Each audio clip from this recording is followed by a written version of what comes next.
I arrived an hour early with the cake balanced on my palms. The bakery box was white and tied with a thin gold cord. Inside sat her favourite, strawberry layers with a light creme and candied petals. The woman at the counter had smiled when I paid. "You must love her very much," she said. I had nodded. It cost $250, and I didn't flinch. Birthdays deserve care. Luna opened the door like a clerk greeting a stranger. Her mouth lifted, but her eyes stayed cool. She didn't look at the cake. She looked at me the way she looks at a bill that arrived too soon. "Happy birthday," I said, stepping in. "They had the petals just like you like." She moved aside, thin and stiff, and I walked past her into the bright living room, the one with the picture windows and the soft grey sofa, the one I paid for when she married Owen. I remember signing the cashier's check and kissing her forehead as she waved from the porch that first week. I had given them $60,000 from my life savings and told myself it was a blessing, not a burden. "Set it there," she said now, pointing to the kitchen island. "No hug, no thank you." The box felt heavier than when I'd left the bakery. I placed it down, tugged the cord free, and opened the lid a little to let the cool air in. I tried again. I thought we could light candles after dinner. Owen could grill. We could eat in the yard. Luna folded her arms over her chest. "We need to talk before anyone comes." "Of course," I said. "Whatever you want." I waited for her to glance at the cake. She didn't. The house smelled like fresh lemons and something sharp, like a sprayed cleaner. I wiped my hands on a paper towel and followed her back to the living room. She stayed standing. I sat. The silence stretched and then snapped. "If you're watching this video, tell me where you're from or what time it is for you." "I've been thinking about what would make me happy," she said. Her voice was calm, but there was a practiced edge in it. She had used that voice the last few years during small disputes that grew teeth. Gifts, trips, jewelry, cars. They feel childish now. "Tell me what you want," I said. "Say it, and I'll work it out. A weekend away. New tires. I'll manage." Her eyes met mine. They were clear and hard. "The one thing I want most," she said slowly, "is for you to just die." I heard it clean. There wasn't any noise in the neighborhood. No mower, no barking, no passing trucks. Just that sentence, simple as a stamp. Something shifted in my chest, like a door slamming in an empty house. "What?" I asked. The word came out thin. "What did you just say?" She didn't blink. "I mean it. I'm tired. I'm exhausted by your calls, your popins, your opinions on everything. It would be easier if you were gone." My hands were on my knees. I saw the small tremor start in my right thumb and spread. I thought of the cake in the kitchen, the petals starting to sweat, the neat gold cord on the counter. I thought of standing at a school sink 40 years ago, washing my hands between rounds, planning how I would save and save so my daughter wouldn't have to start life already tired. "I called to check on you," I said, "not to control you." "You called to remind me I owe you," she snapped. "You paid for things, and now you hover like a hall monitor, counting debits." "I count because I keep track. It's a habit from work." I swallowed. "But I don't do it to hurt you." She exhaled sharply and sat down across from me, crossing one leg over the other. "I want to be happy, Mum. Happy people don't have a 70-something woman dropping in 3 times a week. Happy people don't get texts at 6 a.m. about vitamins and house insurance. I text because I wake early. I said you can answer later or not at all. I don't want to have to manage you." She said, "I don't want you in this house unless you're invited. I don't want your advice. I don't want to owe you for anything else ever." The sun threw a pale square across the rug. A dot of dust floated through it, slow and bright. I wished it were later so I could say I'd already done the important part. Cake, hug, candles, a decent dinner. I wished I could get back in my car and reverse the hour. "Is this about the money?" I asked quietly. "If this is about money, we can go talk to someone. We can put everything in writing and seal it." She looked toward the kitchen for the first time. "It's not about anything," she said. "I told you what would make me happy. You asked for that." "I asked for a birthday wish," I said, "not a death sentence." Her mouth twisted. Half smile, half something else. "Don't be dramatic. I mean, obviously I'm not saying do it. I'm saying it would be easier." Easier. The words settled on my tongue like a pill you aren't sure you should swallow. Owen's car pulled into the driveway. Then I heard the engine cut, the doors shut. Luna stood up, smoothed her dress, and lowered her voice. "Let's not make a scene, okay? I don't want him upset before people come." "You invited people?" I asked. "Just a few," she said. "It's fine." It wasn't fine. But I nodded because the alternative was screaming, and I don't scream. Not at work, not at church, not with my child. The door opened. Owen came in with a grocery bag, warm and flushed from the sun. He grinned when he saw me, then looked at Luna, then back at me. The grin edged down, cautious. "Vivian?" he said. "You're early." "I wanted to set the cake," I said. "It's in the kitchen." "Nice," he said, like a person who had just remembered he was supposed to be happy about cake. Luna drifted past him to the island, lifted the lid, and stared at the strawberry layers as if they were a chore. "Can you put this in the fridge?" she asked him, not looking at me. I stood. "I should go," I said. "Mom," Luna started. "It's all right," I said. I kept my voice steady. "You have guests. I'll come back later or tomorrow. We can talk when you're not hosting." She opened her mouth, then shut it. She was good at that, choosing when to let the theatre go on and when to lower the curtain. Owen took the cake to the fridge. The gold cord lay on the counter like something that had broken. At the door, I paused. "I never meant for you to feel managed," I said. "I wanted you to feel supported. There's a difference." She didn't answer. Her eyes moved over me like I was furniture. Outside, the afternoon was too bright. I walked to my car slowly, the way I'd learned to walk, carrying trays of medicine, deliberate, shoulders, even breaths measured. The drive home was short. I kept both hands on the wheel and repeated each step aloud. Signal, turn, brake, park. When I turned the engine off, the silence was louder than the road. In my apartment, I sat at the small oak table where I pay bills and write lists. The clock ticked on the wall. I took a clean notepad from the drawer and set it in front of me. I wrote the word house at the top. Under it, I wrote the number clean and true. $60,000. I drew a box around it. My hands stopped shaking.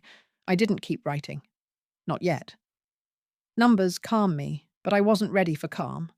I stood and made tea and drank it in the quiet. I tried to imagine what kind of girl tells her mother to die. I tried to remember if I had planted that kind of seed without noticing. When the kettle had cooled, I washed the cup and returned to the table. I wrote cake and put $250 next to it, then crossed it out. I was not going to make this about the cake. I was not making a ledger of spite. I was naming the corners of my life so I could stand them up again. My phone buzzed. A message from Luna. "Please don't come back tonight. People are already here." Another arrived before I could answer. "We'll talk next week. Don't text Owen about this." A third. "You always blow things up. Just give me space." I typed and deleted 3 responses. I finally wrote, "Okay." I set the phone face down. From my window, I could see a slice of the street and the maple that shades the sidewalk. The leaves were full and still. I thought of the first home I had rented with my husband, the small kitchen window over the sink, the way light fell on the counter at 4 in the afternoon. I thought of Luna at 12, cutting strawberries and laying them in a circle on a store-bought cake for her friend's party. She wore a blue shirt with a tiny stain at the collar. She worked with her tongue, peeking out between her teeth. When she finished, she looked up at me, proud. "Look," she said, "it's perfect." At 7, I lay down on the couch and closed my eyes. I didn't sleep. I waited for the ache to dull. It didn't. At 9, I rose and turned on a lamp and pulled the notepad back toward me. I flipped to a clean page and printed my name at the top. Vivian Shaw. Below it, I wrote 3 lines. Call the bank in the morning. Ask about joint accounts. Ask what can be separated and how long it takes. I added a 4th line and stared at it for a long time before I wrote anything. 4. Decide what is mine. The words looked strange and private, like seeing myself in a mirror at a new hairdresser station. The phone buzzed again, a number I didn't recognize. I let it go to voicemail. Then a neighbor texted, "Everything okay? I saw you leave early. Luna's party looks big."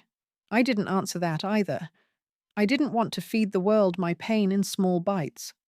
I showered and changed into a clean nightgown. I moisturized my hands and pressed my thumbs to the blue veins until the skin warmed. I sat back down, pulled the notepad to me one more time, and began a list of questions I would ask a lawyer if I needed one. I wasn't sure I did. I wasn't sure I didn't. I have learned to let uncertainty sit beside me without flinching. Near midnight, I made another cup of tea and cut 1 square of dark chocolate. I took them to the table and wrote a sentence across the bottom of the page under the lines about banks and accounts and what belongs to whom. I wrote it slowly with care, like a teacher filling a label that will tell the next person exactly what is inside the vial. Tomorrow, I start disappearing on my terms. Morning light hit the oak like a ruler. I squared the notepad and opened the box of old folders I keep under the bed. Payubs, insurance letters, receipts folded to the size of postage stamps. I set 3 neat piles: health, school, household. I kept a 4th space open for the extras that became normal. I called Luna once. I hung up before it rang. This was my work. First stack: health. I found the pharmacy slip from the winter. She had pneumonia. I remembered standing at the counter, still in my scrubs, counting bills out of my wallet because the card machine was down. I wrote $1,500 and the word antibiotics. I underlined it once. I pulled another. A white dress bag claim ticket. A photo clipped to it with a small gold pin. Luna at 17. Cheeks bright neckline sweet. Prom, I wrote. And next to it $950. Extra shifts had covered it. I could still feel those shifts in my knees. Second stack, school. 4 bursa statements. The envelope corners soft from opening and reopening. I added the semesters on a sticky note and wrote $48,000. Then on the next line, wrote 48,000 without the symbol to make sure I saw the same number twice. Tuition and books, I added in small print. I placed the sticky note on the page like a bandage. I kept going. I labeled a new section before college. I listed the summers of day camps, the winter coats, the braces for the twins when they came, the extra daycare weeks when Owen's schedule changed. I let the paper turn those years into clean nouns. At the end of that section, I totaled the line, $220,000. I put a box around it and wrote before college beneath the box, not above. I wanted the weight to sit where it belonged. Wedding folder. I slid out a receipt for the banquet hall, 2 catering invoices, a florist's thank you card, a final payment slip from the band. I wrote $38,000 and entire wedding cost. I drew a small flower next to it in ink because that night had been beautiful. It mattered that it was beautiful. I refused to let cruelty erase beauty. Housing. Here I stopped and pulled a breath all the way in. At the top, I wrote houses and made 2 sublines. The first starter condo gift at marriage, and next to it $60,000. The second, down payment for current house, and next to it $175,000. I remembered the day we toured this place with the big windows and the lemon-scrubbed counters. "It's too much," she had whispered. Then I had said, "Not if we do it right." I believed in doing it right. I turned a page. When they fell behind, I wrote, and next to it, $18,000. Then 8 mortgage payments from my pension. I added kids' orthodontics under that and wrote $5,000. I paused.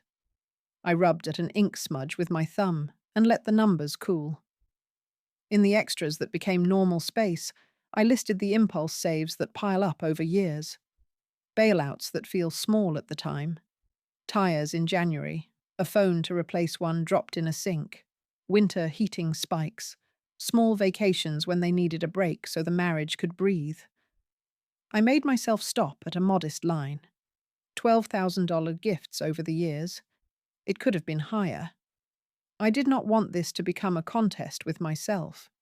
I recalculated the whole page. I ran the tip of my pen under each sum and whispered the total I reached each time. My voice stayed steady. When I put the last number down, I sat back in the chair and let my hands fall open on my lap like I'd finished a long shift. The running total was over $510,000. I stared at that line. I stroked the paper once with the back of my finger, gentle, as if it were a bandage on someone else's skin.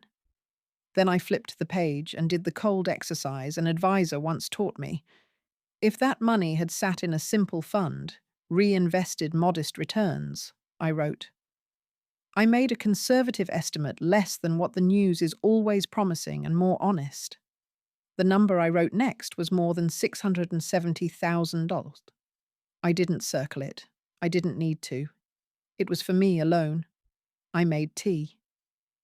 I stood in the kitchen while the water heated and looked at the gold cord from the cake still on my counter from last night. I tied it into a bow and set it in the drawer. Then I carried my mug back to the table and dialed a number out of habit. The church office. "Good morning," Esther said, bright as always. "You sound awake early." "I am," I said. "I'm doing some housework on paper." "You're funny," she said. "Come by for the pantry sorting today. We got a shipment." "Not today," I said. "I need to call my bank when it opens." There was a tiny pause. "Everything okay?" "I'm just drawing lines," I said. "Yellow paint on a curb so cars know not to block the hydrant." She laughed once. "Boundaries." "I know the sermon. We all do. But don't be too hard, Vivian. Kids say wild things. They push because it's safe with us." She didn't push. I said she gave a requirement.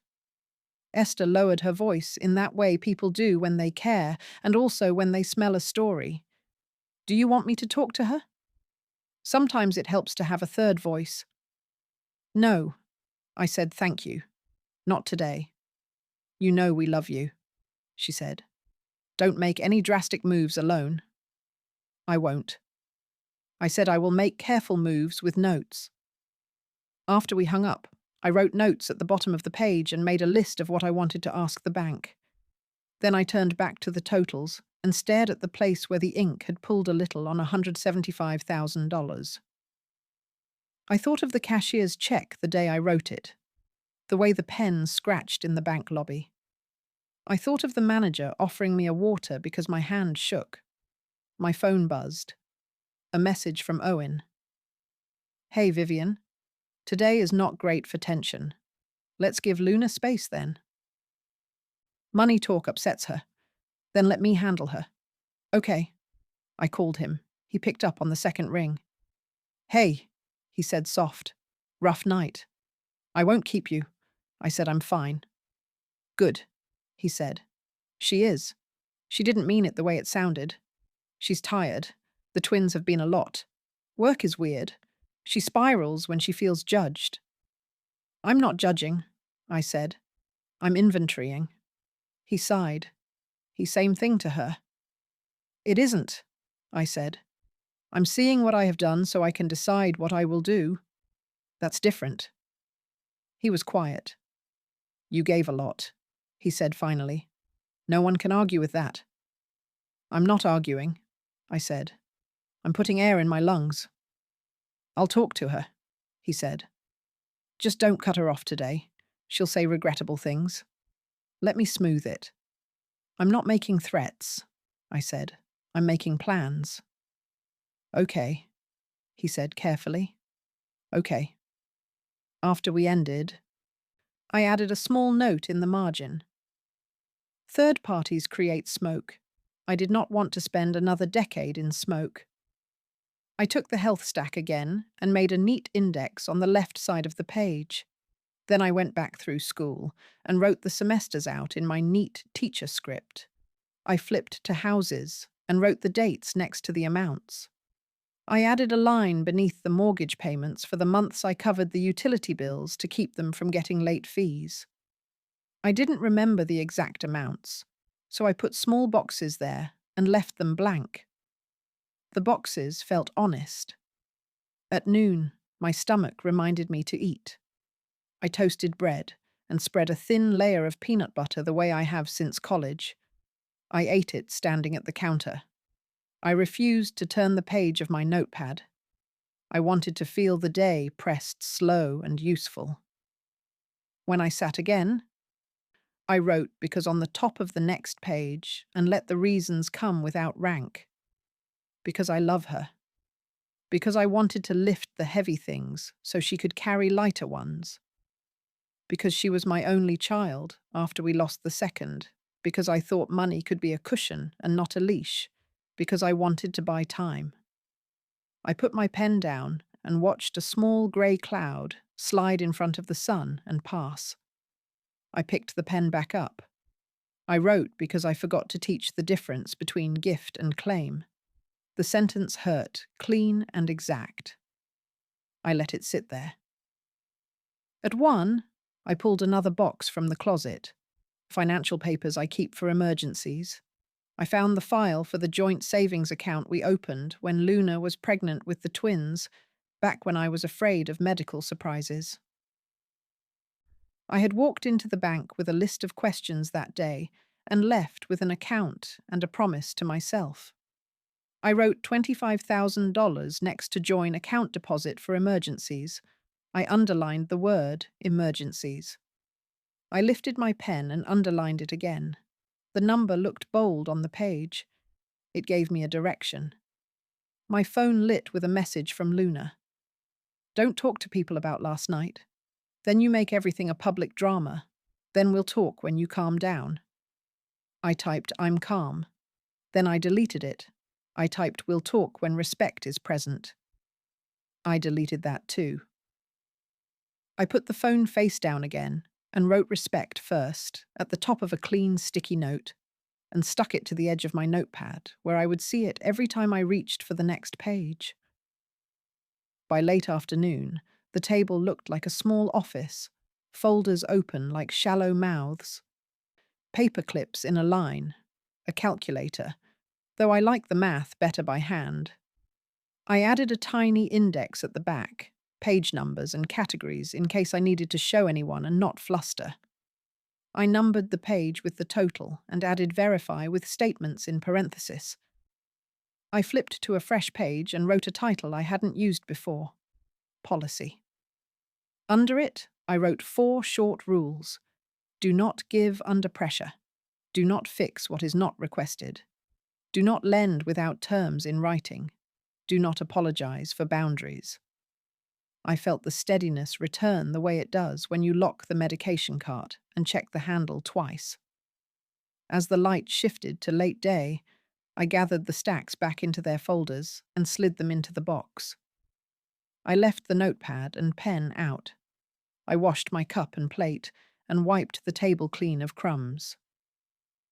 Then I sat again and read the page with the total one more time, not to soak in pain, but to accept the facts. Over $510,000. I thought of the compound line again. If invested, the note said, more than $670,000. I didn't scold myself.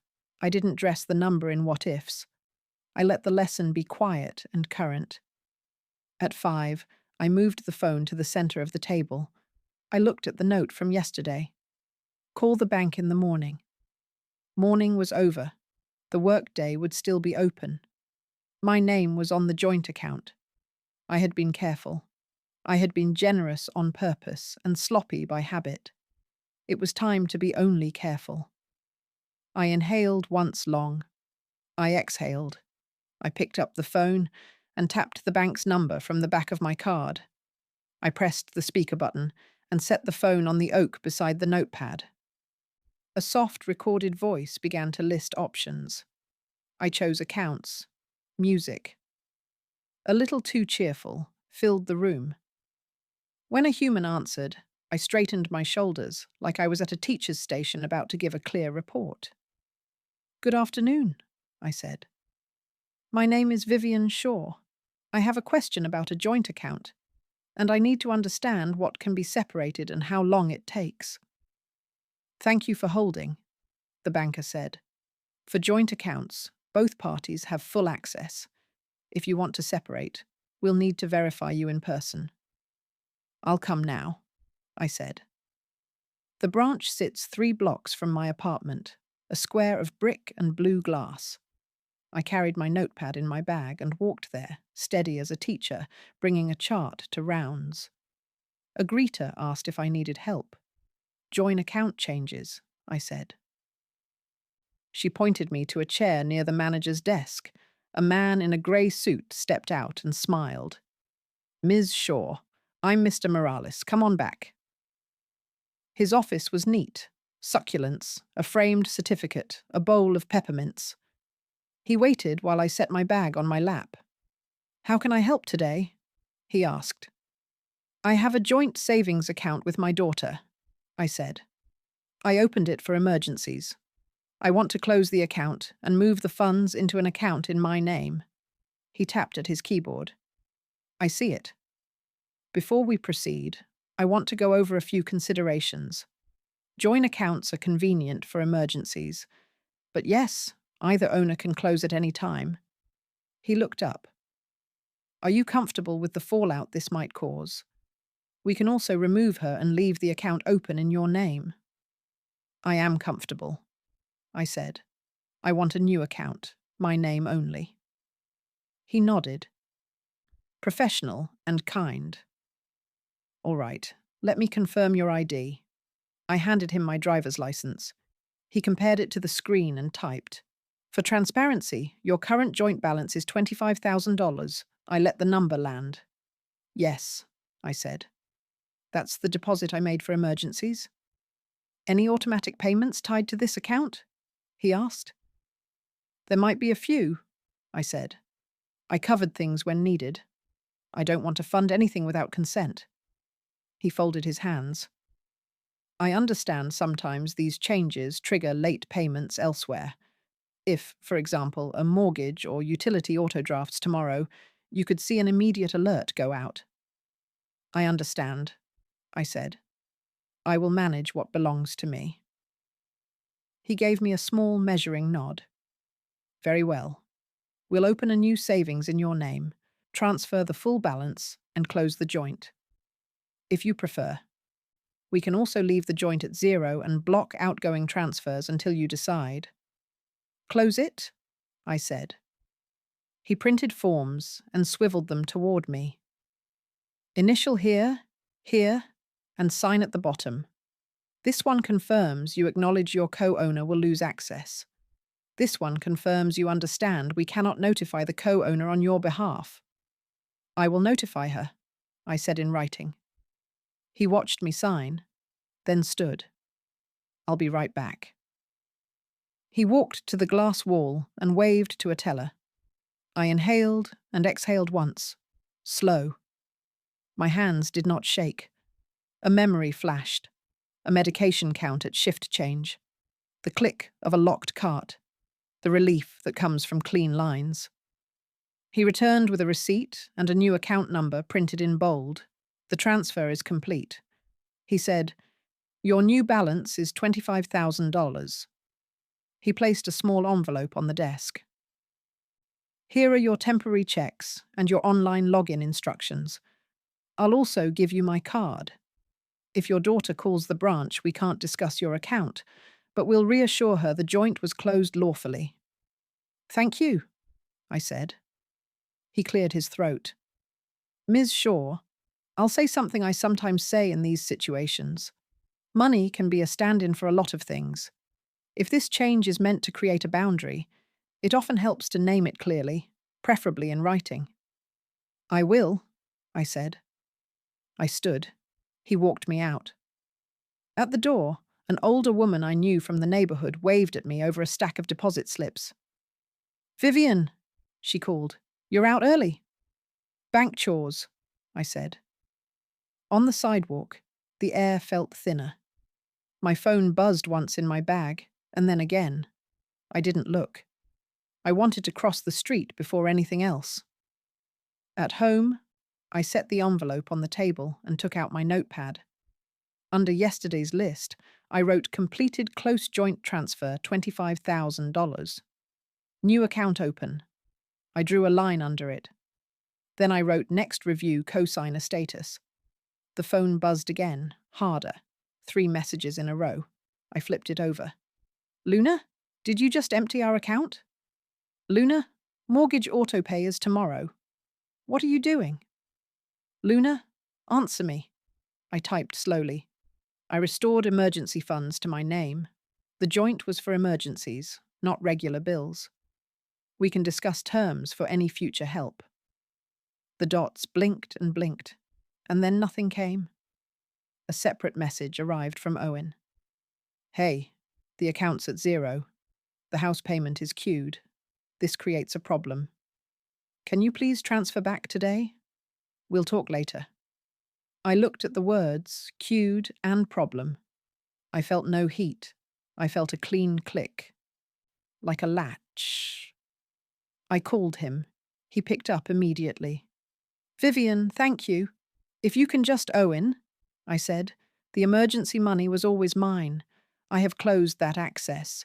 If the mortgage uses that account, you will need a new source." "This is a bad day to pull a stunt," he said, voice tight. "It's the twins' field trip. Luna is barely holding it together. The autopay will bounce and send angry emails to both of us." "It's not a stunt," I said. "It's a boundary." "You're on the loan," he said. "If this payment fails, it hurts you too." "I am a cosigner," I said, "not a parent to your budget. If you need me to contribute to a payment, we can draft terms and sign them." He exhaled into the phone. "Can you just put back the payment for this month and will?" "No." I said, "Beginning today, we treat money as money, not air." He was quiet for a beat. "You're forcing a crisis." "I'm acknowledging one," I said. He muttered something I couldn't catch. "Fine, I'll move things around." "Thank you," I said. I ended the call. 5 minutes later, my phone rang again. "Luna." I let it go to voicemail. Then she texted, "You are cruel. You love your ledger more than me. If we lose the house, know that it's on you." I stared at that message. I set the phone face down. I walked to the sink and washed my hands the way I do when a word clings to me. The afternoon stretched. I made a list of the utilities and any other auto drafts I might have rescued in years past. I wrote small boxes next to each and left them empty until I confirmed. Then I wrote a heading, Legal. Under it, I wrote 3 questions. Am I on the deed as co-owner or only on the loan? If co-owner, what are my rights if payments lapse? What is the fastest route to separate obligations and reclaim my share? I sat with those lines, letting them be concrete. I pulled an older folder from the emergency box, closing documents. Inside, a photocopy of the deed gleamed in black and white. 3 names sat under grantees: mine, Luna's, Owen's. I took a photograph and attached it to an email to a local attorney whose card I had tucked into a drawer after he spoke at church about wills. I wrote, I am a co-owner and co-signer. I need to understand my rights and options. I hit send. The phone lit again. Esther, I answered. People talk, she said, not unkind. Owen just asked the group chat if anyone could float him a short-term loan. He mentioned an account situation. Do you need me to say anything? No, I said. Please don't. I'm handling my end. You know they'll spin this, she said gently. Be ready for looks on Sunday. I'm not attending Sunday, I said. I need quiet, she sighed. You're not alone. I know, I said. I'm choosing to be unaccompanied. We hung up. I walked to the window and watched a delivery truck angle onto the block, the driver hopping down with a box on his shoulder. Life moved in ordinary lines, while mine shifted its tracks 1 inch at a time. At 3, the attorney called, Ms. Shaw, this is Elias Vance. Your email came through with the deed image. Do you have a few minutes? Yes, I said. I looked at the deed, he said. You are indeed a co-owner. You're also on the mortgage as a co-borrower. That gives you both obligations and leverage.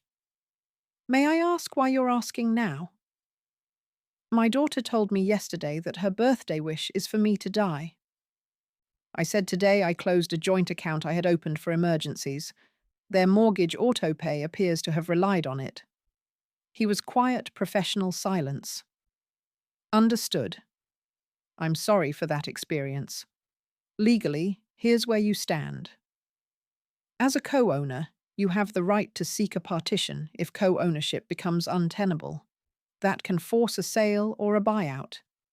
As a co-borrower, you're liable if payments lapse, but you also have the right to cure a default and then seek contribution from the other owners. If you've paid significant sums toward acquisition and carrying costs, we can document that and argue for a larger share of proceeds. I paid the down payment and multiple months of the mortgage, I said. I kept receipts. Good, he said. Paper wins. We can build a clean record. 2 tracks are possible. Track 1, we open a negotiation, buyout, or sale while payments continue. Track 2, if they miss payments and the loan cures late or not at all, we move faster. Given your description, I recommend a letter today asserting your ownership and requesting immediate separation of finances, plus a proposal. Either buy you out by a date certain or list the property. They will say I'm punishing them, I said. Make the letter boring, he said. Dates, amounts, options, no adjectives. Let me write it. Do I have to let them stay? I asked. If I'm owner and payments go unpaid, can I step in? If there's a default, he said, you can cover the payment to protect your credit and then seek remedies. If they refuse cooperation, partition action follows. It's not quick, but it's real.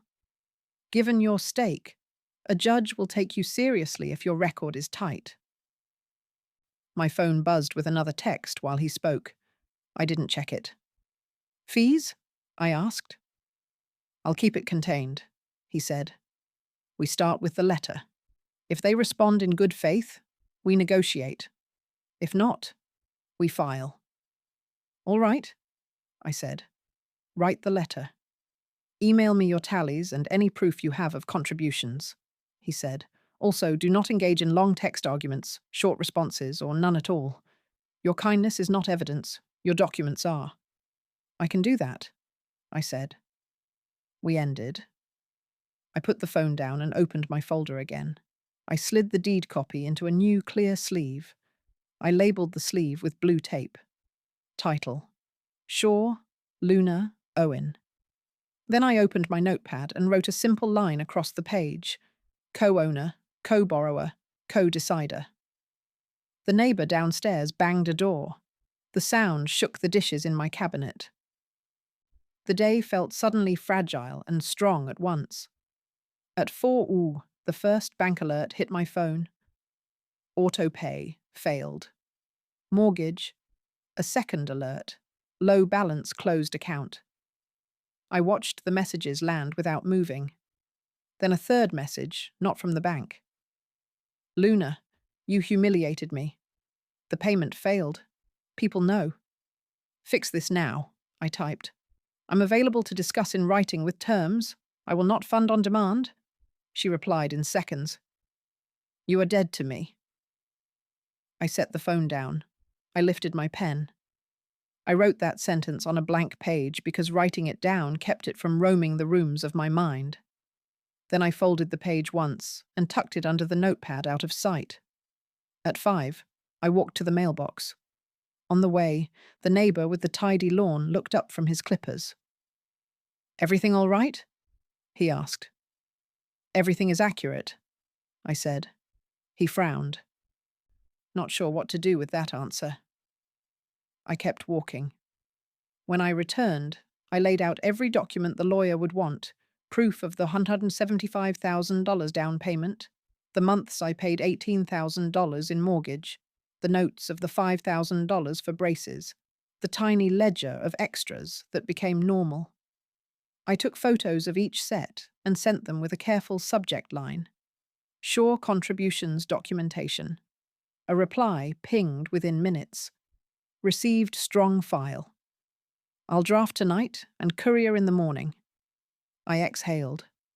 I felt the quiet thrill that comes after you choose a path and take the first 3 steps without wobbling.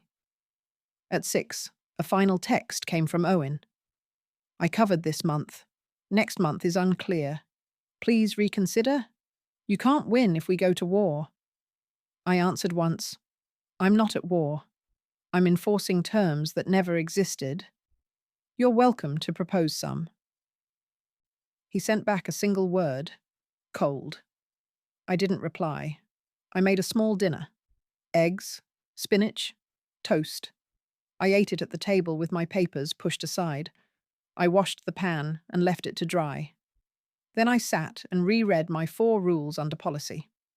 I added a 5th. Do not discuss money in doorways. I underlined it. Dusk thinned the room. I turned on the lamp and wrote to myself. Not a pep talk, not a scold, just a note. You can be fair and firm. I set the pen down. My phone rang. Unknown number. I answered. Ms. Shaw. Elias again. I've drafted the letter. We'll courier it tomorrow. One more thing. Given the deed, if they refuse cooperation and payments continue to wobble, we can petition to take possession pending partition. It's rare but possible when one owner can maintain the property and the others cannot. I felt the air change. You're saying I can take the house? I'm saying, he replied, precise and calm, that in your case you can reclaim the house. The insurance office smelled like dry paper and lemon. I slid my ID across the desk. I want to change the beneficiary on my life policy, I said. The one for $120,000. The agent typed polite and brisk. Current beneficiary is your daughter. New designation, Hearts and Hands Foundation. I said, primary. If needed, the remainder to a simple trust. I'll be trustee while I'm living, then a professional. She nodded. Reason for the change? I'm aligning gifts with values. I said, That's enough. Forms printed, boxes weighted. I read every line. I initialed where the arrows pointed and signed where the lines asked. The agent stamped the pages with a blue seal that popped like a small gavel. "Effective on receipt," she said. "You'll get a confirmation tonight."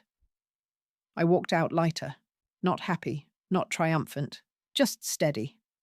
At home, a courier envelope leaned against my door. The lawyer's letter. Inside, 3 copies, one for Luna and Owen, one for me, one for the file. No adjectives, dates, amounts, options. Buy me out by a specific date or list the property.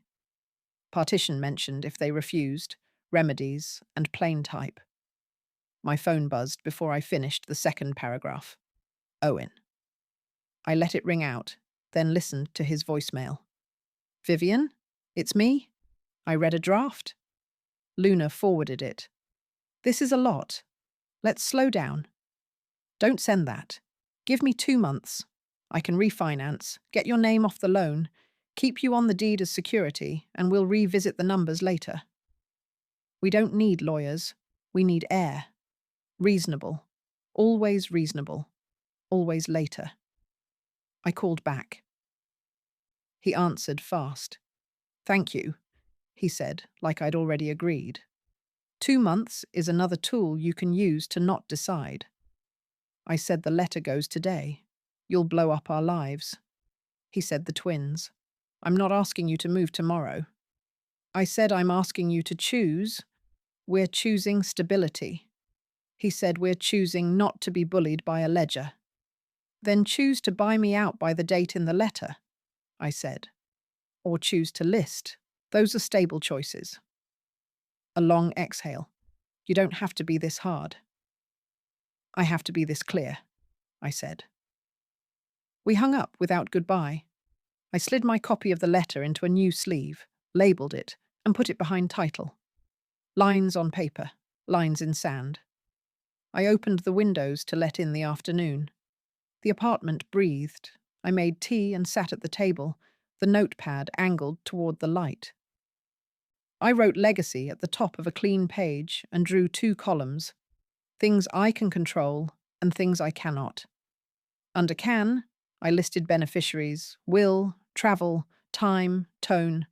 Under cannot, I wrote other people's choices. I called the attorney back. "Elias, one more thing. I need an estate plan that matches what I actually believe. I'll refer you to a colleague who does wills and trusts," he said. "You're thinking revocable trust for most assets. Charity is residuary. Small specific gifts if you choose." "Yes," I said. "No strings, no traps, clean." "Good," he said. "I'll have her office call you. And Ms. Shaw. Good boundaries often outlive the person who sets them. That's the point."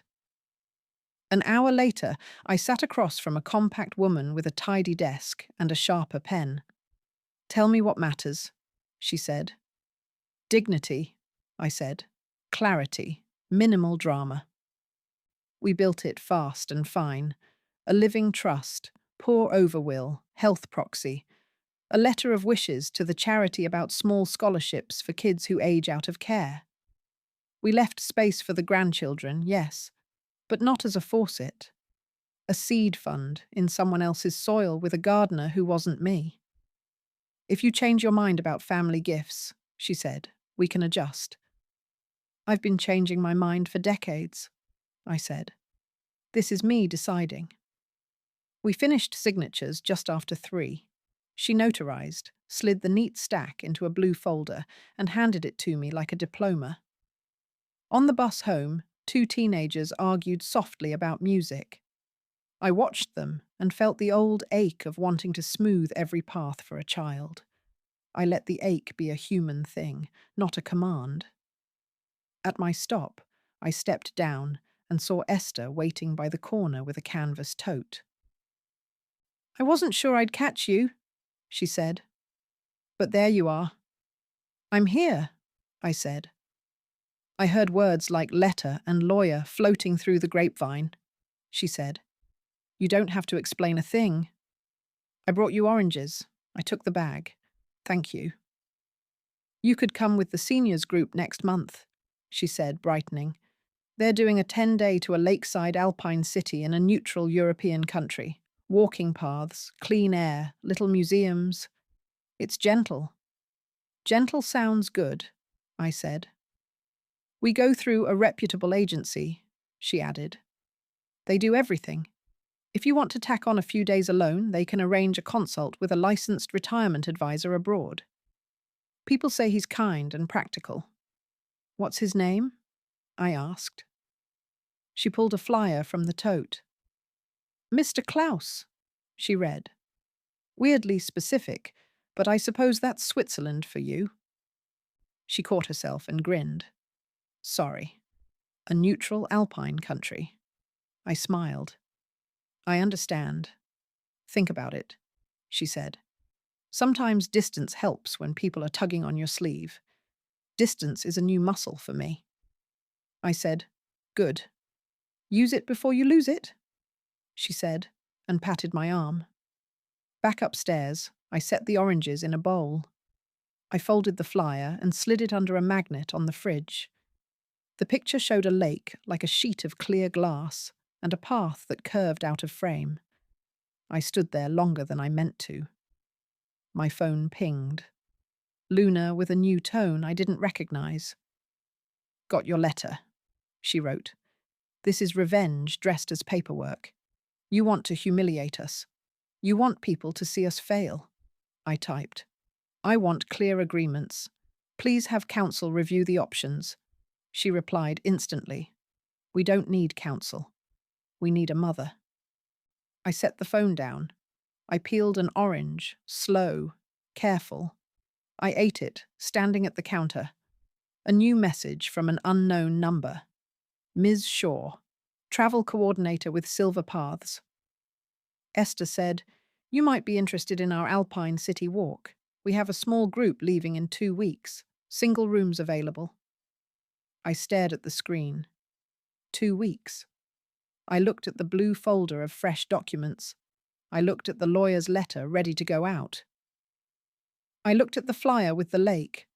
I thought about my policy. Do not give under pressure. Do not fix without request. Do not apologize for boundaries. I called the travel coordinator. Tell me the basics, I said. She ran through them. Dates, walking distances, meals included, emergency contact protocol, a short list of recommended clothing, optional add-on. She finished a brief financial wellness consult with a licensed advisor abroad, useful for retirees who are rebalancing. I could hear my own breath in the small spaces between her sentences. I'll take the add-on, I said, and the single room. Wonderful, she said. We can hold a spot for 48 hours. No, I said. Let's book it. I red letter my passport number from the drawer where I keep it under rubber bands. I confirmed the dates in the hotel. I wrote the itinerary into my notepad with the same neat hand I used to label IV bags. When she asked how I'd like to receive the confirmation, I said email, then spelled my address slowly. When we ended, I called the courier number on the lawyer's email. Pickups today? I asked. I have a letter to send.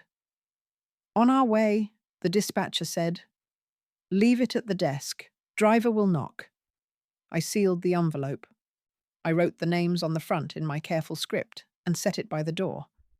I stood there a long minute and let my body feel what my mind already knew. This wasn't spite. This was scope. Owen called again. I answered. Please, he said. No preamble. Don't send it. I can make numbers work if you give me time. You can make numbers work now. I said you can choose one of the options. That's what time is for. You're leaving. He said Esther mentioned a trip. You're going to vanish and drop bombs from a postcard. I'm going to walk. I said I'm going to breathe air that isn't negotiated. He went quiet, then softer. I know you cared for us. I know you did. I still do. I said. That's why I'm putting care in writing. It keeps everyone honest. You think we'll pick the worst option just to spite you? He asked. I think you will pick whatever lets you delay consequence, I said. The letter removes delay as a tactic. That's cruel, he said. It's clear, I said. We hung up. I sent the itinerary to my email and printed a small copy to tuck behind my ID. I set out the suitcase from the back of the closet and left it open to air. In the blue folder, I added a one-page contact sheet with the lawyer's number, the travel coordinator's number, the agency number, and the hotel. The courier knocked. I handed him the envelope. He slipped it into a pouch and scanned it. Have a good evening, he said. You too, I said. When the door clicked shut, my phone buzzed again. The insurance agent. Beneficiary change processed. Effective immediately. Confirmation attached. I tapped the file and saw my name, the policy number, the new designation. The line of text looked like a rail switching point, a small shift, a very different track. I turned off the lamp and stood by the window while night settled. Somewhere downstairs, a dog barked once and stopped. I pressed my palm against the glass and felt the day cooling. The inbox chimed. A new subject line slid into view. Your flight is booked. I packed like a teacher packs a crash card. Copies of the trust and the letter went into a flat pouch. Passport, one good sweater, walking shoes. I left the blue folder in my desk and carried only what I needed to move through a day without asking favors.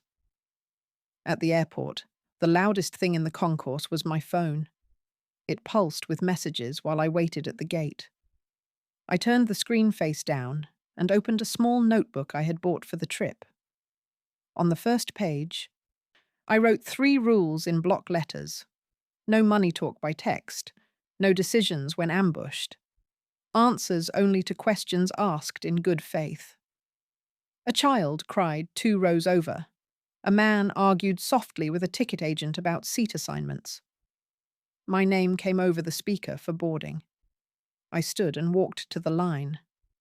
Luna called as I reached the jet bridge. I let it go to voicemail. A message from Owen arrived before the tone finished. We'll fix this when you're back, he said. Don't make threats from vacation. I put the phone on airplane mode and felt my shoulders drop an inch. A woman my age slid into the seat beside me. Traveling alone? She asked.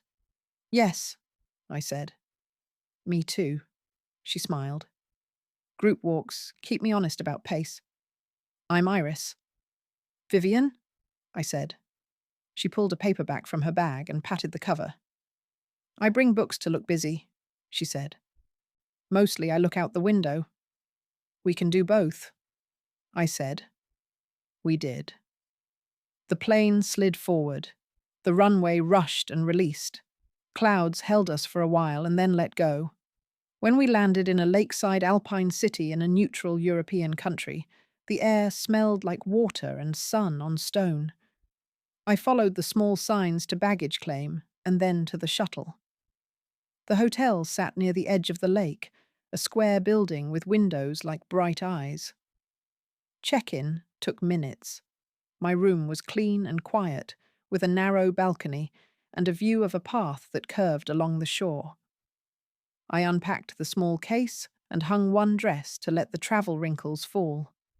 I washed my face, changed shoes, and went down to the lobby for the orientation. A man with a clipboard and a navy sweater stood by a cardboard sign.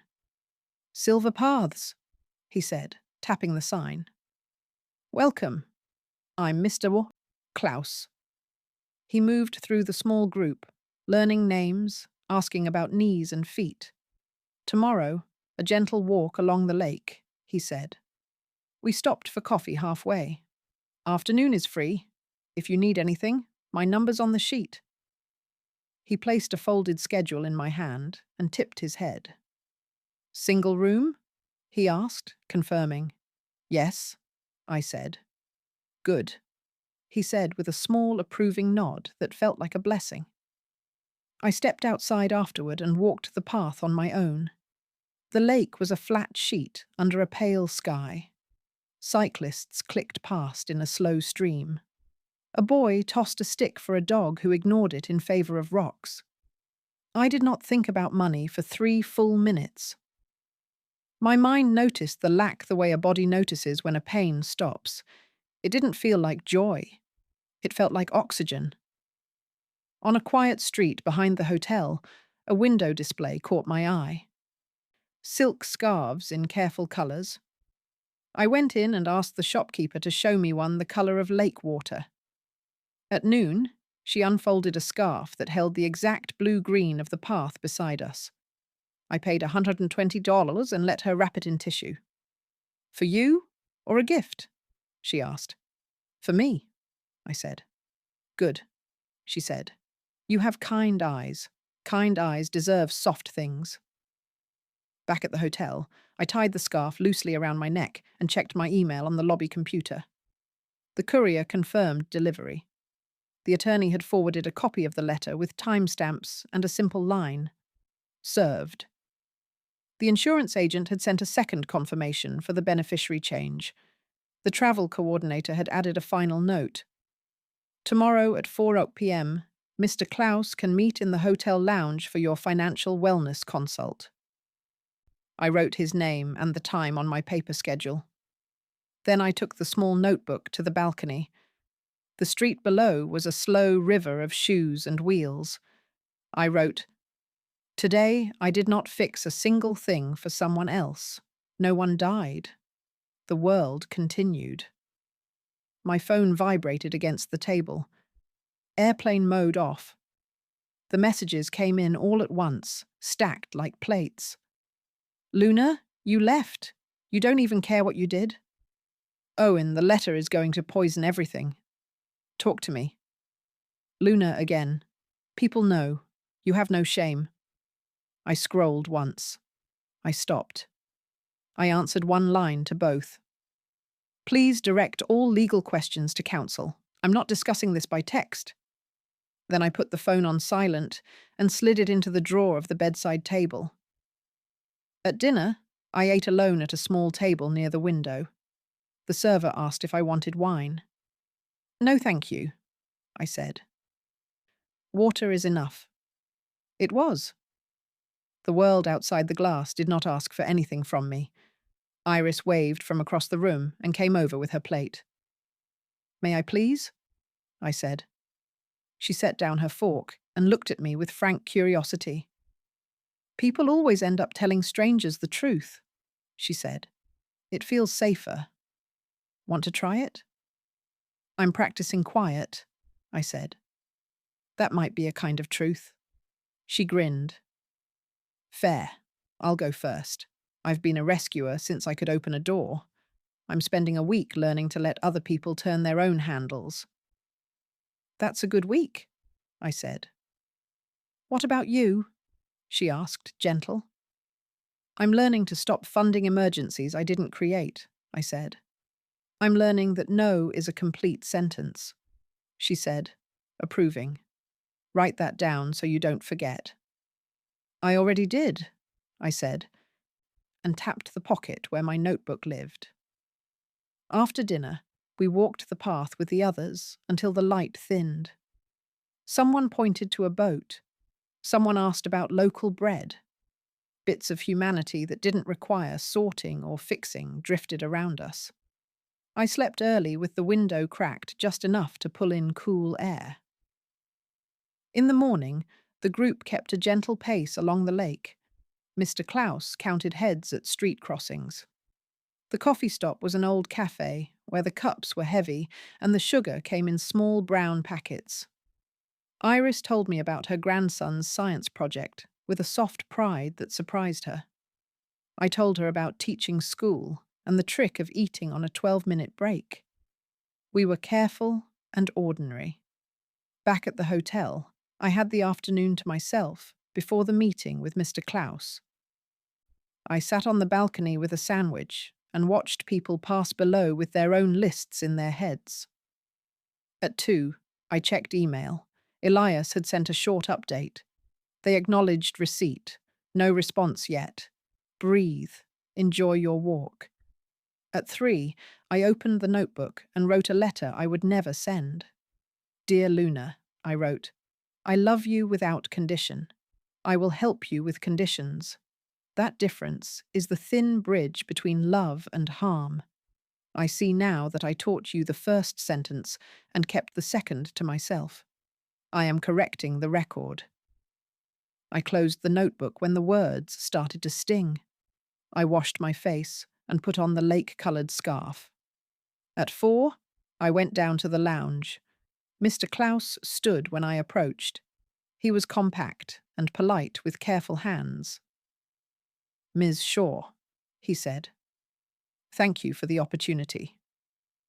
Thank you for your time, I said. He listened as I summarized. I gave him the numbers without embroidery. The $60,000 at marriage, the $175,000 down payment, the months totaling $18,000, the extras, the tallies, the letter, the trust. I did not apologize for any of it. I let the sums be the sums. He nodded, as if counting steps on a staircase. You have done difficult, disciplined work for other people, he said. Now we talk about doing it for yourself. I want simple, I said. I want safety. I want to sleep. Then we build around those words, he said. He drew a small grid on a notepad. Cash for 6 months, a conservative fund for near-term needs, a slightly more assertive set for years 3 to 10.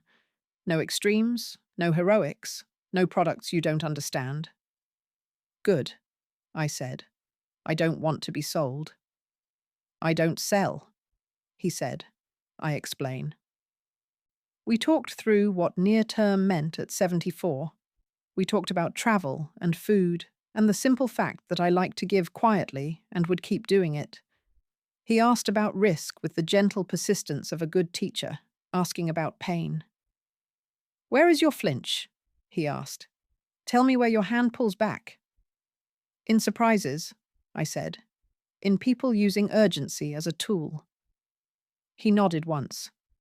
Then our plan removes urgency as a lever. We automate what should be automated and remove access where access leads to harm. Like I did at the bank, I said exactly, he said. He asked for no account numbers, only structure. He wrote percentages, not brands. If you choose to work with someone at home, he said, ask for this map, not their favorite vehicles. The map matters more than the car. My phone buzzed on the table. I ignored it. He continued. You also have an unusual lever, he said, tapping the notepad where he had written co-owner. If you recover assets from the house and add the sale proceeds to a disciplined plan, you can change your next decade. I don't want to live like a guard dog. I said, you will live like a gardener. He said, seed, water, rest. That's all. And the numbers?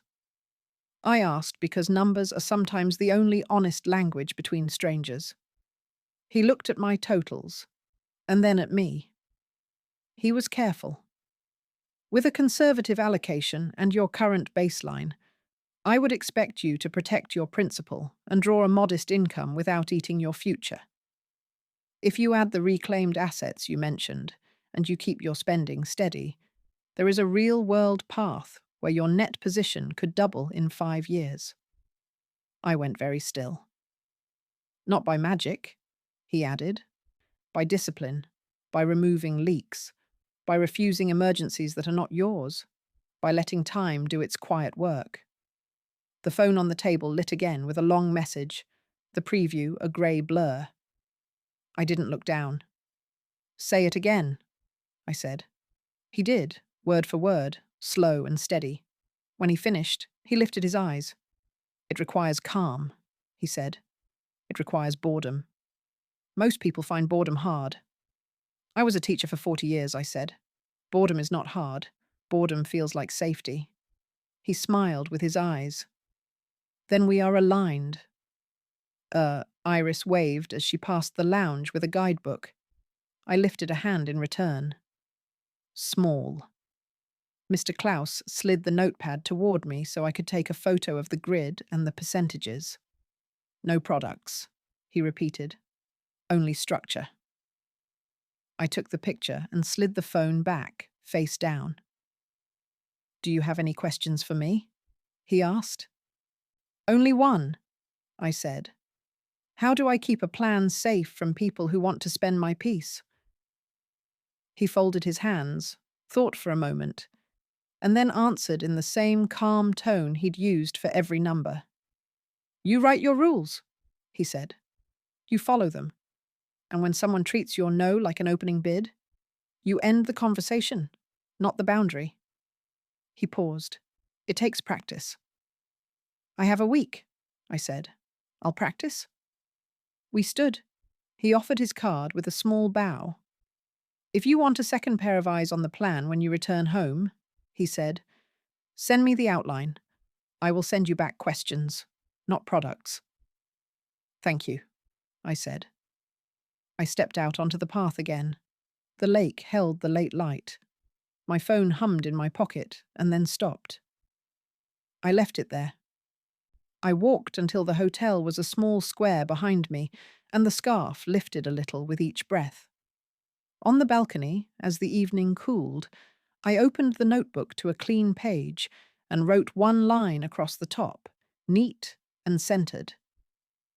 There is a path where my net position could double in 5 years. The messages started before breakfast. Luna, you are destroying us. Then if you cared, you would fix this today. Then a longer one I didn't read. I put the phone face down and laced my shoes. Mr. Klaus led us uphill to a lookout above the lake. Iris walked beside me, counting steps under her breath. Halfway up, my phone buzzed steady in my pocket. I let it. The view at the top was clean. Water, roofs, a church spire. I breathed until my ribs eased. Back at the hotel, a voicemail waited from Elias. They've engaged a friend with opinions, he said. Expect dramatic texts. Do not reply at length. Also, your lender sent a late notice. If next month lapses, they'll issue a default letter. That's a formal start. We'll be ready. Document everything and do not pay without terms. I texted him, received. Then I called the front desk and asked about a quiet table for dinner. Of course, the clerk said by the window. At 4, I sat in the lounge with tea and read the trip schedule again. People came and went with towels and guidebooks. The world did not stop to ask my opinion on its needs. It was a mercy. Luna called. I picked up. We can speak for 5 minutes, I said. Only if you avoid insults. She inhaled like a swimmer and then plunged. You embarrassed me. Everyone knows. The mortgage company called my job. Do you enjoy this? No, I said. I am protecting my name and my credit. You can do the same by choosing an option in the letter. You want us on the street? She said. I want adults to act like adults. I said. You and Owen can buy me out, or we can list the house. Those are choices. You're a monster, she said, and hung up. I looked at the screen. 47 missed calls lit the log. 47. I put the phone back in the drawer and wrote the number in my notebook because writing keeps panic from growing teeth. At dinner, I ordered the salmon with a tiny spoon of caviar. The server repeated the price and waited. Yes, I said. That one. When the plate arrived, it was precise and kind. I ate slowly. I let the good thing be a good thing. When the bill came, my eye passed over the total and landed on the line that mattered. $100. I signed and sat a moment longer with the lake in the window. Iris slid into the chair across from me. You look like a person who just did something brave and small, she said. I bought myself dinner, I said. I didn't apologize to the air. She clinked her water glass against mine. To boring bravery, she said. On the way to the elevator, a message pinged from Esther. Owen says you're refusing to help to teach a lesson. Is that true? I typed, erased, and typed again. No, I'm requiring agreements for help. That's different. She sent a heart, and then brace for whispers on Sunday. I typed, I won't be there, and turned off the phone. Morning brought clear air and a full inbox. The lender's subject line sat like a stamp. Notice of late payment. Below it, a message from Owen. If you keep pushing, the bank will start proceedings. No one wins. Stop now. Then another from someone I knew only slightly. We were all young once. Don't punish. Forgive. I closed the laptop and went downstairs. The group took the ferry to a small village. We walked a loop on a crushed stone trail. Iris told a story about her grandson getting lost at a fair. He stood by a pole and waited. She said he knew Dad would walk the aisles until he found him. I thought about poles. I thought about how much of my mothering had been running, not waiting. When we returned, Elias called. Quick update, he said. Their reply came in, lots of heat, little substance. They asked for time and accused you of malice. I answered with dates and amounts. Also, be aware. If a default letter issues, the clock starts 30 days to cure. Then the lender can accelerate. It's a process, not a cliff. Don't let anyone tell you a sheriff is at the door tomorrow. Thank you, I said. I don't want to be scared into sloppy. Good, he said. One more note. If you choose to cure a default to protect your credit, do it through me and with a written demand for contribution. We keep leverage. We hung up. I wrote process, not cliff, in the margin of my notebook. I underlined it twice. The next day, I answered one call from Owen. Please, he said, let me broker a piece. Piece is a plan, I said. Broker that? You used to be kind, he said. I still am, I said. Kindness now looks like clarity. He swore softly. You love your rules more than your family? I love my life, I said. I recommend you love yours. It includes paying your bills. We ended there. I sat on the balcony until the shade reached my feet. A cyclist ticked a bell below and someone laughed. These sounds did not ask anything of me. I let them wash through. By midweek, the whispers reached across the ocean. A message from a choir friend. I'm praying for Luna. This is so hard. Another from a neighbor. Heard you pulled the money. Seems extreme. I did not answer either. Iris, seeing my face, slid a wrapped cookie across the table. For courage, she said. Sugar helps. Mr. Klaus announced a free afternoon. I walked alone along a canal and sat on a bench where old men argued about boats. I took out my notebook and wrote 4 lines under policy, then read them aloud, soft. Do not give under pressure. Do not fix what is not requested. Do not lend without terms in writing. Do not apologize for boundaries. I added a 5th. Do not explain your no to anyone who mocks it.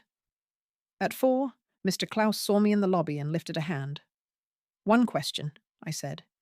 If ugliness rises at home, do I hold cash or act? Harm is loud, he said. Wisdom is quiet. Keep your 6 months in cash. Keep your feet under you. Act only with documents. That evening, the restaurant filled with people speaking a language I didn't know. I liked being unable to follow. It gave my thoughts fewer hooks to snag on. I ordered soup and bread and watched the lake darken. Back in the room, my phone lit with a voicemail from an unfamiliar number. A man's voice, formal. This is Mr. Roberts from the Mortgage Services, as legal department. We've noted changes in payment patterns. Please return our call. I forwarded the message to Elias. His reply was crisp. Don't call, I'll handle. Sleep. I slept. The morning brought a folder under my door from the front desk. "For Ms. Shaw," said a sticky note in the clerk's careful hand. Inside, a printout from my email. Elias's subject line, "Notice of default issued." I sat on the bed and read the body twice. The lender had sent a formal letter to all borrowers. 30 days to cure. Acceleration language. The word foreclosure used not as a threat, but as a path, if nothing changed. I set the paper down and waited for fear. It didn't come as a wave. It arrived like a guest with a hat in hand, polite and certain. I made tea, opened the notebook, and wrote a sentence I could live inside. "A process has started. I will answer it with a process." Luna's message came 15 minutes later. "You did this. Are you happy?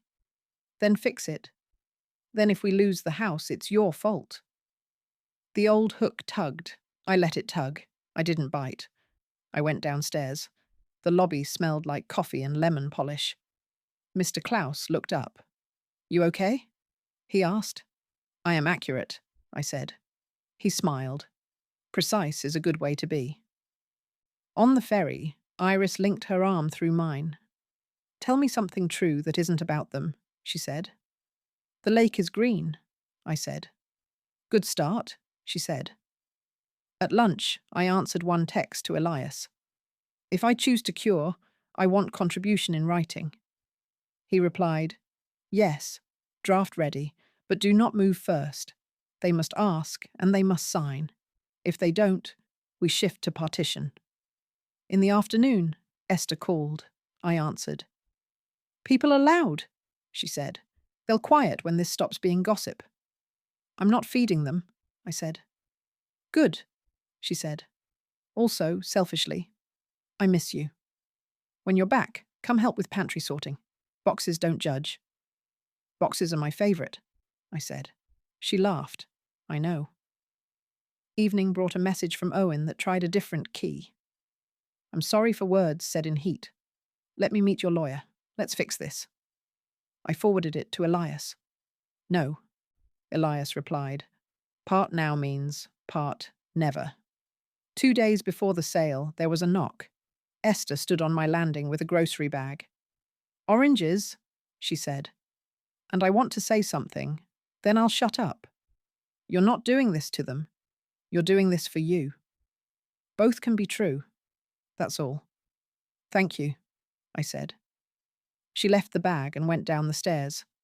The auction day came quiet. I didn't go. I walked in the park and counted benches like stations. At noon, Elias called. Sold. He said he high enough to clear the loan costs and leave a surplus. We filed our equitable contribution claims weeks ago. The trustee will hold proceeds. I'll push our ledger to the front. I sat on a bench and watched a dog gallop after nothing. "Do I have to see them today?" I asked. "No," he said. Possession is a process. A notice goes out. A date is set. A lock changes. Sheriff present. Strong chance they move before that to avoid spectacle. He was right. A moving truck appeared 3 mornings later. I saw it only because I'd driven past on my way to the bank. I pulled to the curb across the street and put the car in park. I told myself I had no business here. I watched anyway. Boxes came down the front steps. A toddler cried. The twins kicked at a patch of dirt and argued about who had to carry the light things. Owen moved fast, eyes down, shoulders set. Luna stood in the yard with her phone pressed to her ear like a shield. The hydrangeas I'd planted that first spring were a soft blue cloud behind her. I felt the strict ache of wanting to say, "Water them, cut them back after first frost, feed them once a year." I kept my mouth closed. A neighbor with a neat beard leaned on the gate. "She's here," he said, low, but not low enough. Luna's head lifted. Her eyes found my car. She walked to the curb, slow like a person approaching a dog they didn't trust. Are you enjoying this? She asked. No, I said. I kept my hands on the wheel. I'm here by accident. There are no accidents with you, she said. Only plans. I wrote plans because no one else would. I said. Now you write yours. You could have saved us with one transfer, she said. One? One is never one, I said. It's a rope, and it keeps being thrown. She made a small sound. Laugh or sob, I couldn't tell. I have a job, she said sudden. I start next week, office manager at the dental clinic. It's not what I wanted, but it's a start. I'm glad. I said work helps. Owen took a lower position, she said, chin up, as if daring me to judge it. Fewer hours, benefits. That's a decision, I said. Decisions are good. She stared at me as if a word might materialize on my forehead to make sense of me. You didn't have to do this, she said again. Quieter now, not for the neighbors. You could have waited. I waited for years, I said. I am done waiting. She stepped back. You won't come see the twins. Goodbye. Not today, I said. I'm keeping no contact until papers settle. It's kinder than a fight. She made the small sound again and turned away. At the gate, the neat-bearded neighbor lifted a palm toward me. You could have handled this private, he called. I did, I said, for a long time. He shook his head like a judge at a fair. I looked past him at the house. The lemon-scrubbed counters would be bare now. The picture windows would show a room that looked oddly larger without the life we had stuffed into it. I put the car in gear and drove away. At home, I washed my hands. It's what I do after hard things. Then I took out the notepad and wrote a single line. They are moving. I am not. That evening, Elias called. Possession date is set. He said, they vacated, so no locks or sheriff today. The trustee has acknowledged our claim packet. I want expectations aligned. These disbursements can be slow, but we documented well. Your down payment is the anchor. Mortgage contributions and documented carrying costs help the argument. I understand slow, I said. I work nights for 20 years. Slowness can be steady. He chuckled. That's a line I may borrow. Days turned into a quiet rhythm. I walked. I cooked simple food. I stacked the blue folder with a thin new sleeve labeled Trusty Sale Proceeds. The gossip oxygen thinned without a house to feed it. A woman at the pharmacy asked how I was. Precise, I said again, and she laughed because she didn't understand, but liked the sound. One afternoon, I drove past the old house and saw fresh paint going up on the trim, a new car in the drive, a dog head in the window. The hydrangeas got watered. I felt relief, like a valve opening.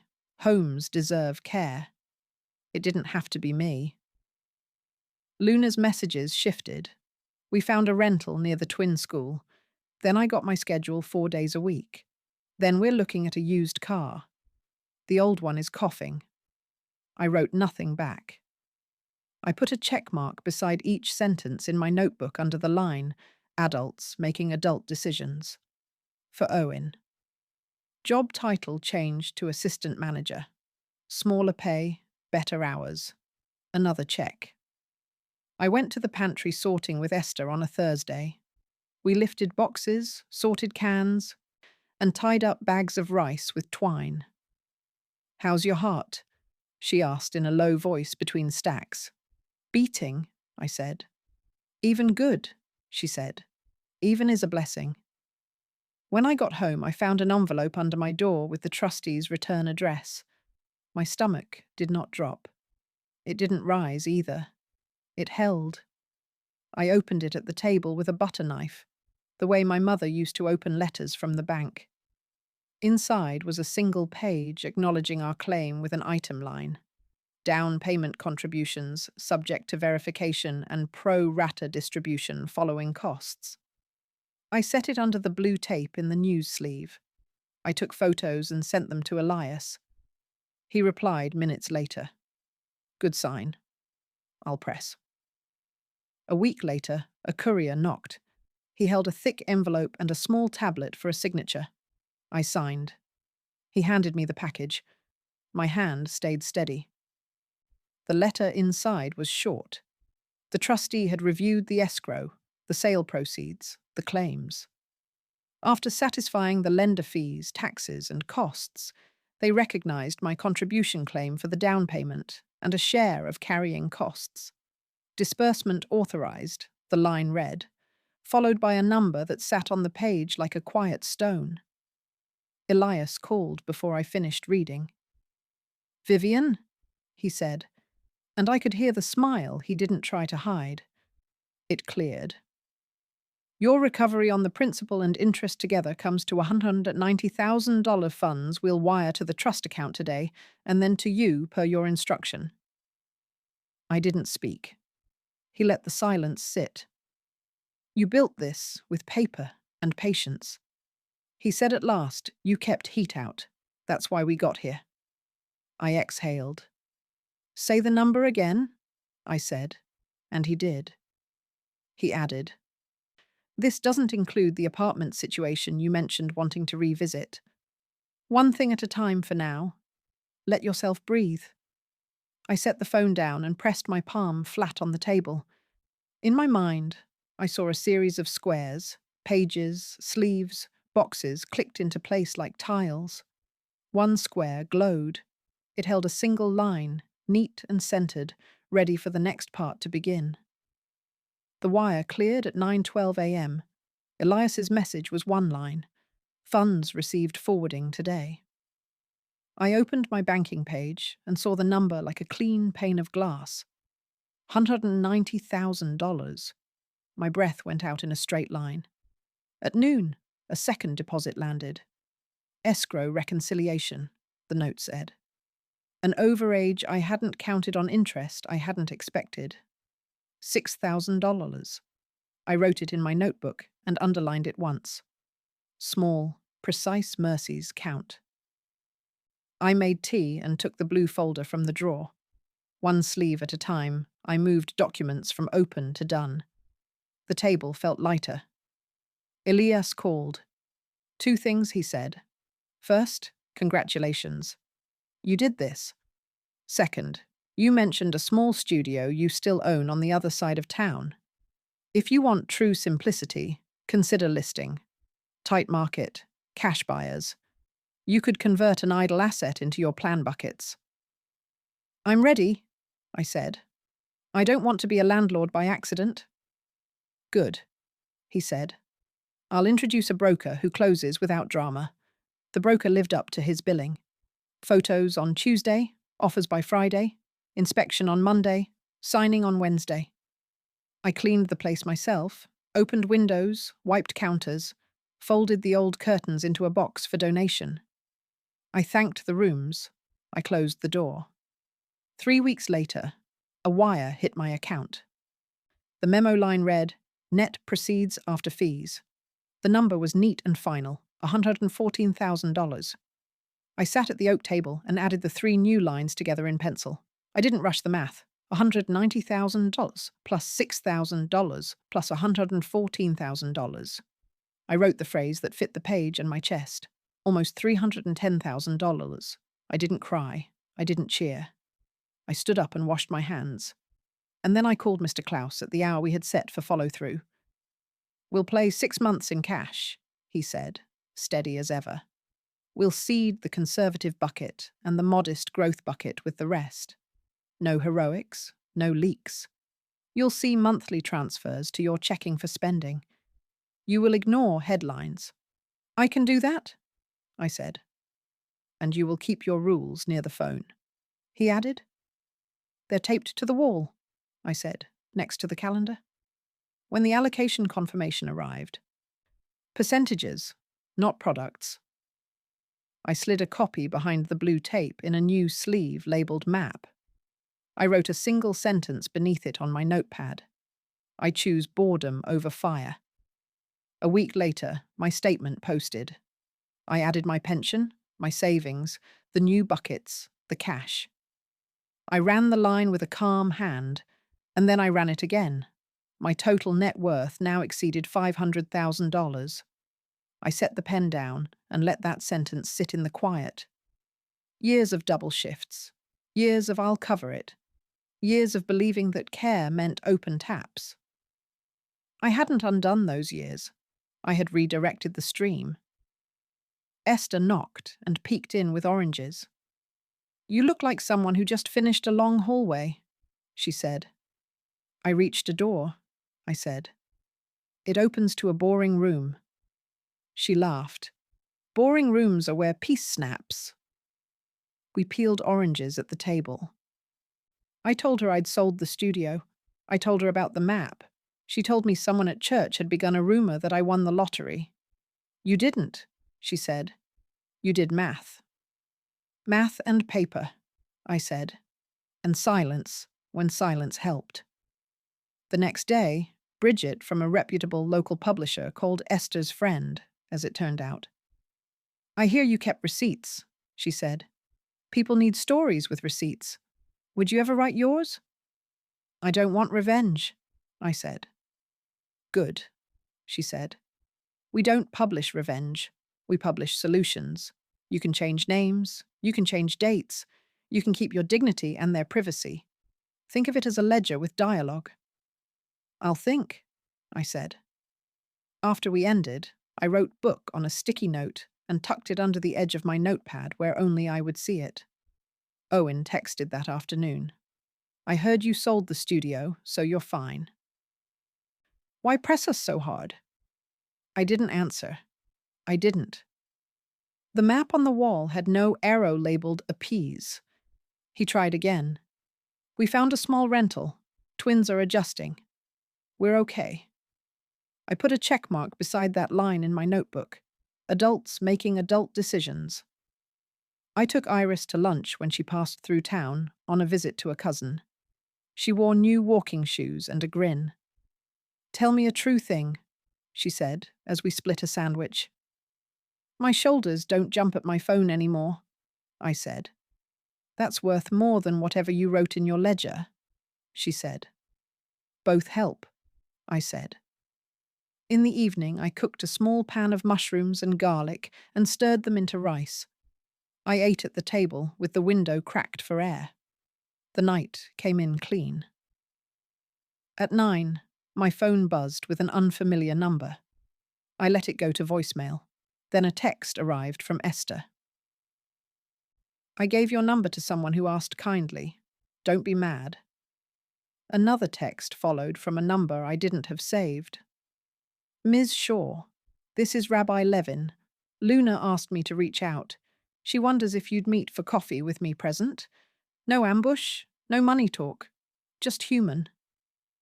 I stared at the screen. I looked at the rules taped to the wall. I looked at the blue folder, the map sleeve, the neat stacks. The phone buzzed again. "If not now," the pastor added, "perhaps next week, or not at all. Your call." I read Rabbi Levin's message twice. I set the phone down and looked at the card taped to my wall. The rules faced me like calm friends. I answered, 1 hour public place. You present the whole time. No money talk. If that happens, I will leave." He replied within a minute. Agreed. The cafe sat on a corner with wide windows and slow fans. I arrived 10 minutes early and took the table by the fern. Rabbi Levin came in with a kind face and a careful tie. "Thank you for coming," he said. "Thank yourself for ground rules," I said. Luna walked in on the hour, no makeup, hair pulled back. She glanced at me, then at the rabbi, then at the table. She didn't sit until he gestured. She kept her bag on her lap like a shield. "You look fine," I said. "True and small?" She nodded once. "We found a rental close to school," she said, as if reading a weather report. "The twins start art club next week." "I'm glad," I said. She inhaled. Rabbi said I could say a thing, and then you could say a thing and we'd keep it clean. She looked at him. He gave a small nod. She fixed her eyes on the fern. I said ugly words on my birthday. She said I can say that out loud. I was tired and angry and stupid. I am sorry. The last word came out flat, like a pill she was not sure would help. Thank you, I said. I let the quiet sit. She rubbed the bag strap. And you? She stopped and looked at the rabbi. Do I have to keep this only about words? No money talk, he reminded gently. Impact, not invoices. She swallowed. You did a hard thing, she said to me. You wrote letters. You closed accounts. You let the bank do what banks do. It felt like a punishment. It still does sometimes. I know you'll say it wasn't. I'm telling you how it felt. That's fair, I said. Feelings can be true without being instructions. She stared at me. You always say sentences like that, she said, almost a smile and almost a bite. Fine, my turn is over. I'll say mine, I said. Then we can decide if more exists today. I folded my hands and kept my voice level. My love for you is not a question. I said it is the first line in every ledger. I got lost and made money the proof. I am sorry for that part. I am not sorry for closing taps that drowned us both. She blinked fast and then stilled. Okay, she said. I will not discuss the past bills, I said. I will not open accounts. I will not be a secret budget line. I will not be insulted in order to be forgiven later. That door is shut. She nodded once, jaw tight. I hear it, she said. I will see my grandchildren without errands attached.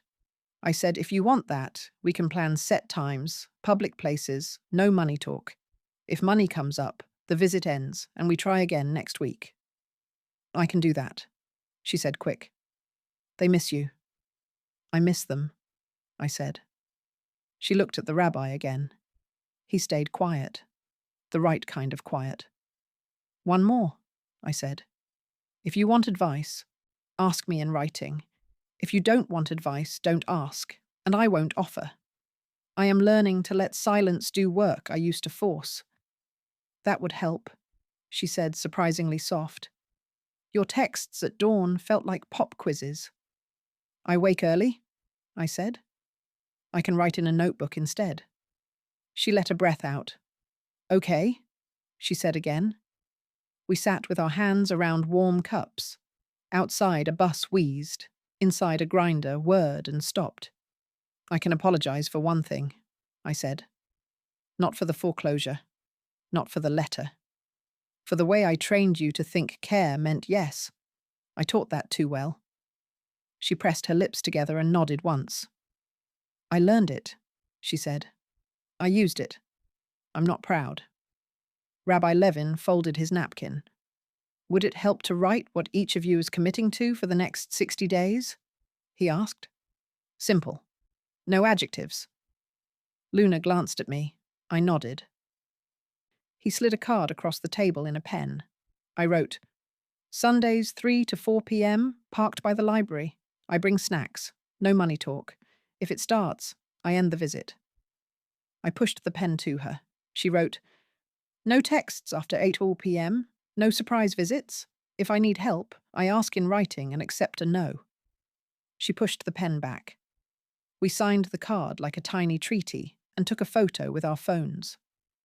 Rabbi Levin smiled at the smallest possible volume. Good, he said. Pilot agreements. We revisit in 2 months. Luna looked at me and then down.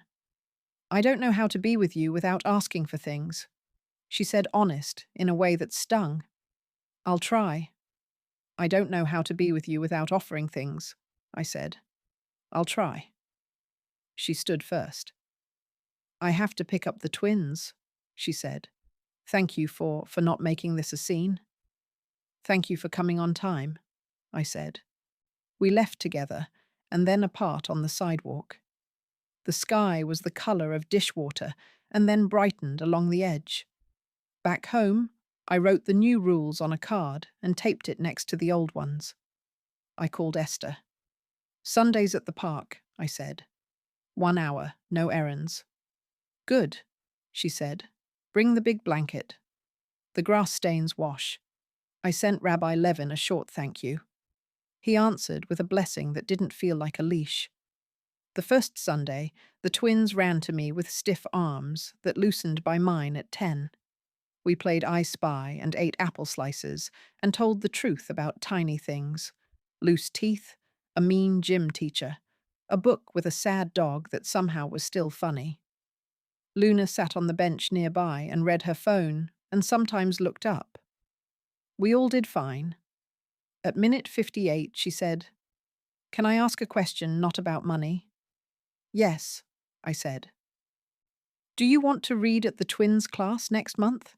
Visitors get 10 minutes. They like when Nana voices the animal." "I do," I said. "Send the date. I'll clear it." She nodded.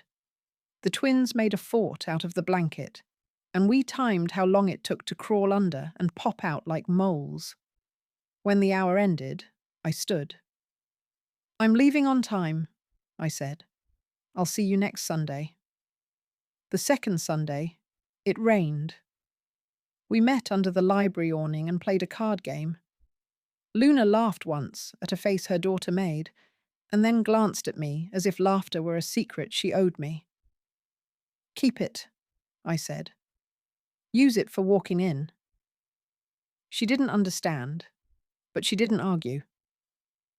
On a Tuesday, Bridget sent a contract draft with large, friendly margins. "Change names, shift dates, keep receipts," she wrote. "We'll protect your privacy. You can publish under a pen name." Title ideas. Welcome. I stared at the blank line where a title should go. I thought of my notepad pages, their neat boxes and steady digits. I thought of the lake and the scarf, of letters and locks, of a card signed in a cafe under a fern. I wrote back, "Working title, what I paid, what I kept." She replied with a yes that sounded like a door that doesn't squeak anymore. Mr. Klaus sent a short check-in. "Transfers landed," he wrote. "Ignore noise.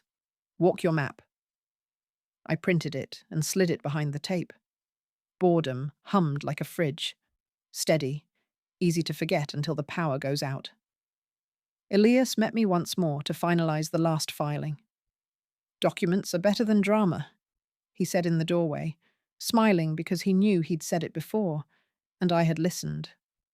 "Call me if a new skirmish shows up. Otherwise, go live." I went to the pantry and tied rice bags with Esther. We measured with scoops until the boxes turned into neat rows.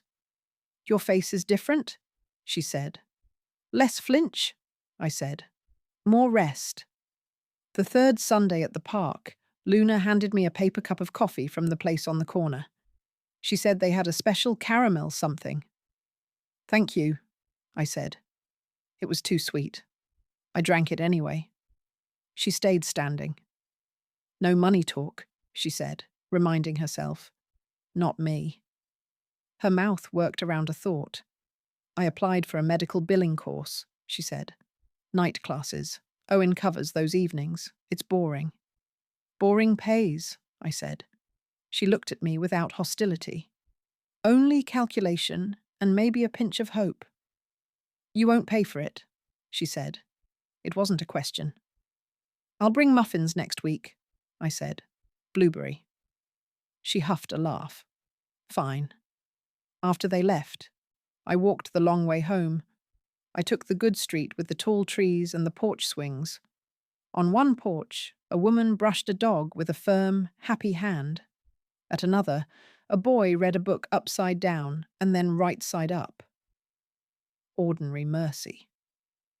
At my table, I opened the blue folder. I didn't need anything from it. I watched my hands not reach for it. Then I took out the small notebook I hadn't used in a week and wrote a page that didn't have numbers. It had verbs: walk, call, read, cook, sort, write, rest. Bridget called with a small editorial note. Your voice is dignified, she said. Keep it even when you write anger. Anger is fuel. Dignity is the road. I can do that, I said. Later, Rabbi Levin emailed. I'm here if you need a referee, he wrote. I typed, we're okay this week, and meant it. I sent a short letter to Hearts and Hands Foundation with the Trust's first small disbursement, a scholarship in honor of no one famous. The director sent back a photo of two teenagers with lanyards and shy smiles. They start apprenticeships next month, she wrote. They needed bus passes and shoes. I printed the picture and taped it next to the rules. It was not a trophy. It was a receipt for a different kind of ledger. The fourth Sunday, the twins brought a library book with animals.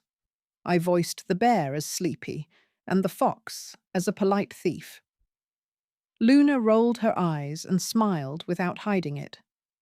When the hour was up, I packed the blanket and stood. Luna shifted her bag on her shoulder and looked at me like a person who has rehearsed a sentence and is not sure if it will land. I can't promise I won't ever ask for money, she said. I can promise I won't dress a demand like love. I can't promise I won't ever want to fix, I said. I can promise I won't confuse fixing with love. She nodded. Okay. We walked to the corner together and then turned in opposite directions. The day held. At home, I moved the rules card an inch to the left to make room for a new line. I wrote it clean. Love without conditions. Help with conditions. I set down the pen.